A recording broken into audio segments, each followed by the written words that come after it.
আহাব্বানি কানা মাই ফিল জান্নাহ। মদিনাওয়ালার মুহাব্বত অন্তরে ঢুকাইলে কি লাভ? মায়ার নবী জানাইয়া দেয়, যদি তোমরা আল্লাহকে মুহাব্বত করতে চাও, কাকে মুহাব্বত? কার মুহাব্বত? আল্লাহকে মুহাব্বত যদি করতে চাও, মদিনাওয়ালার মুহাব্বত অন্তরে ঢুকাও। ওই মদিনাওয়ালার মুহাব্বত যদি অন্তরে ঢুকাইতে পারো রে জীবন, তাহলে আমার আল্লাহর মুহাব্বত অটোমেটিক আল্লাহ দান করে দিবে।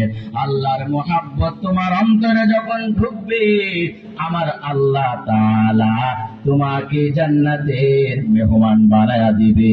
ওই জান্নাতে আমরা যেতে চাই কি চাই না? ওই হাসরের ময়দান, যে হাসরের ময়দানে কেউ কারোর কোনো উপকারে আসবে না, কেউ কারোর কোনো চিনবে না।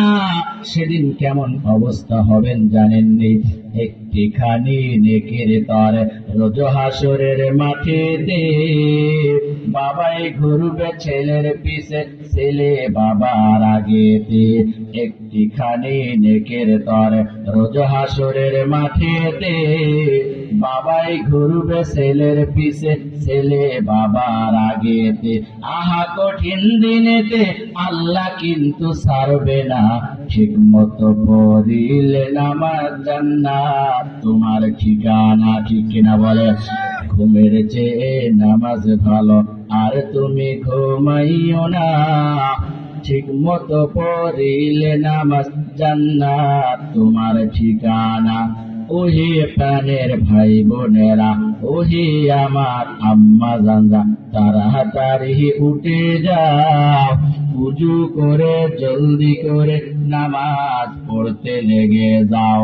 আহা কঠিন দিনেতে আল্লাহ কিন্তু ছাড়বে না, ঠিক মতো পড়িলে নামাজ জান্নাত তোমার ঠিকানা। ওই নামাজ পড়ার দরকার আছে না নাই? কারা কারা আজকে থেকে নামাজ পড়বো? দুটা হাত মালিকরে দেখা দেয়। আল্লাহ আপনার খাস গোলাম হিসাবে আমাদেরকে কবুল করেন, বলেন আমিন। আজকে থেকে কোনো গুনাহ করব না।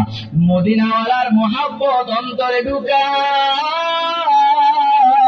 মদিনাওয়ালার মুহাব্বত অন্তরে ঢুকাইলে আমার আল্লাহ তাআলা তোমাকে দুনিয়া থেকে জান্নাতের সুসংবাদ জানা দিবেন। সুবহানাল্লাহ। তাহলে ওই মদিনাওয়ালার মুহাব্বত অন্তরে ঢোকানোর দরকার আছে না নাই?